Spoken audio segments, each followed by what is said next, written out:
ദുബായിൽ income tax ഇല്ല എന്ന് എല്ലാവർക്കും അറിയാം. ലോകത്തെ ഏറ്റവും കൂടുതൽ ഹൈ ഇൻകം ടാക്സ് വരുന്ന രാജ്യം ഏതാണ്? ദുബായിൽ മാത്രമല്ല ഇൻകം ടാക്സ് ഇല്ലാത്തത്. GCC രാജ്യങ്ങളായ ഖത്തർ, അതേപോലെ കുവൈറ്റ്, ബഹ്റിനിലൊന്നും ഇൻകം ടാക്സ് ഇല്ല.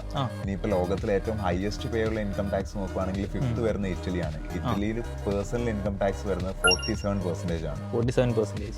ഇനി 4th പൊസിഷൻ വരുന്നത് ഫ്രാൻസ് ആണ്. ഫ്രാൻസിൽ അറിയാം. ഫ്രാൻസിൽ 48.1%. അതെ.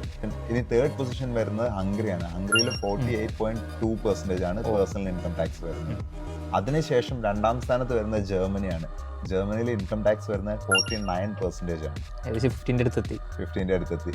ഇനി ഏറ്റവും കൂടുതൽ ഇൻകം ടാക്സ് ഉള്ള കൺട്രി ഏതാ അറിയാവോ? എത്ര പെർസെന്റേജ് ആണ് ടാക്സ് എന്ന് ഞാൻ പറഞ്ഞുതരാം. 54% ആണ് ടാക്സ് വരുന്നത്. ഈ രാജ്യം അറിയാവോ? കാനഡ അല്ല. പിന്നെ ഓസ്ട്രേലിയ അല്ല. ജപ്പാനും അല്ല. ഇന്ത്യ ആണോ? അല്ല. നിങ്ങൾക്ക് ഇതിന്റെ ആൻസർ അറിയാമെങ്കിൽ ഇതിന്റെ താഴെ കമന്റ് ചെയ്യും.